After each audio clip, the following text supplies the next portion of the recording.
106 of the Ammo Training Academy, the most common detailing mistakes. Now in detailing, you're not judged by how good the car looks, you're actually judged by how many mistakes you make. So avoiding these can up your detailing game.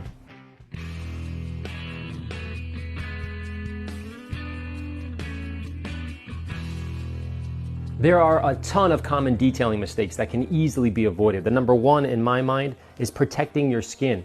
You see in a lot of my videos I'm wearing black gloves, and they come in a box like this, and you can get a couple hundred for, I don't know, 10 bucks and keep them in your cabinets over here, and you're good to go. So I think a lot of people just jump in and they're all excited, hey, I want to clean my car, but really you need to protect yourself. You can wear eye protection as well. Foot protection, meaning a lot of people will wash their car and it's 90 degrees outside and they're wearing shorts and sandals. Again, that's not a great idea. And it has really nothing to do with the car chemical, it's just chemicals in general.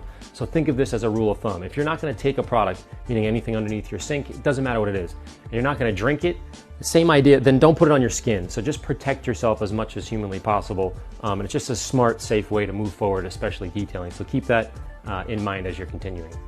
Automotive clay is a huge source of confusion and thus creates a lot of mistakes when we're detailing our car. Confusion point number one is this. When you have scratches on your paint, people tend to think that clay is going to remove them. That is not true, that is false. So if you have a deep scratch or a medium scratch or even a light scratch on your car, it's not gonna be removed with clay. That is a massive point of confusion that I get a lot of emails on. The second one would be this theory or this thought that, hey, when I'm cleaning my car, maintaining my car, or detailing my car, I must use clay. That is also false, meaning if you just close your eyes and say, hey, on this car that I haven't seen, I haven't touched, and I haven't played with before, I'm gonna automatically have to clay it. That concept is false. Why? This is a tool. It's like an emergency room. You don't wanna go to it all the time, but when you need it, it's fantastic. I will make this point. Clay is unbelievably helpful to a pro, to a beginner, anyone, when you need it. So I wanna be very clear on that point, because if you use it too often and you use it without lubrication, we're gonna talk a little bit more about this and some quick ways you can use it in the next chapter. But if you use it too often, you're gonna cause scratching in it because it is an abrasive. Just my finger wiping across the paint is considered an abrasive. This is technically an abrasive as well. So keep those points in mind that this bit of confusion will create a lot of mistakes in detailing.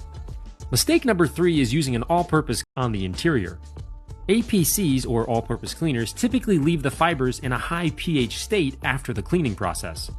This residue can make the fibers stiff and crusty while setting the stain permanently in the fibers. If you happen to use APC and it does dry, the next time you get in the car with wet shoes, it actually reactivates the cleaner, then the cleaner cleans your dirty shoes and is scrubbed clean by the carpet, creating more stains. The bottom line is this: a good rule of thumb is to keep APCs out of your interior. Common detailing mistake number 4 is accidentally applying sealants and waxes to your black trim. This will discolor the black plastic and require heavy cleaning and possible black dye to remove. Simply apply masking tape to the sensitive areas or stay 1 inch away during the wax application.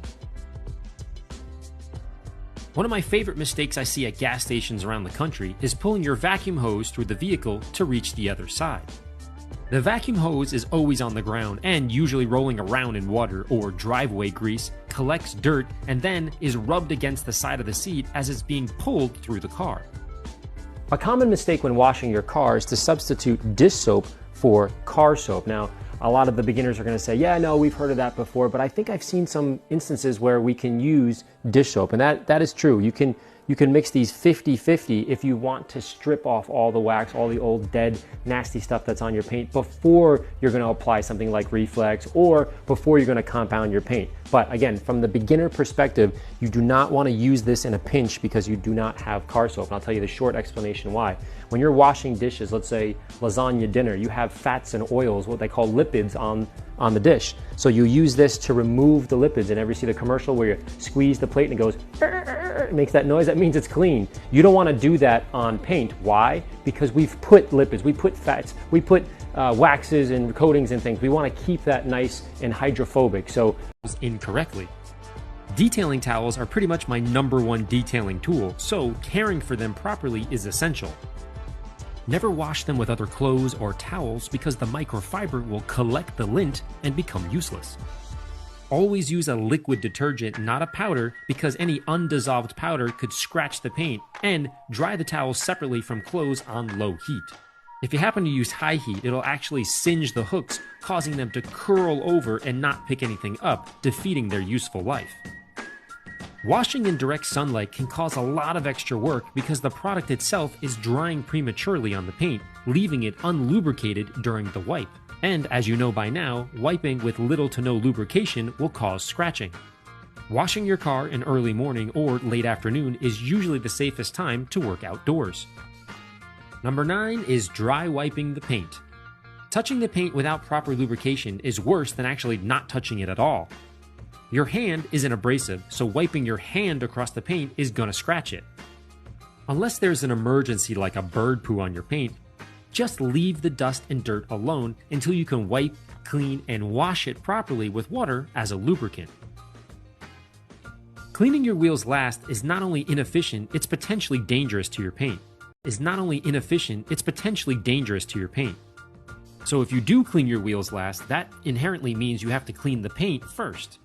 If, however, you wash the paint first, you must dry your paint immediately to avoid watermarks. However, if you dry your paint after the wash, then you rinse your wheels down and clean them, you inevitably splash your paint with water and have to wipe it again and again. This is not only inefficient, it will actually add to the time it takes to complete a car.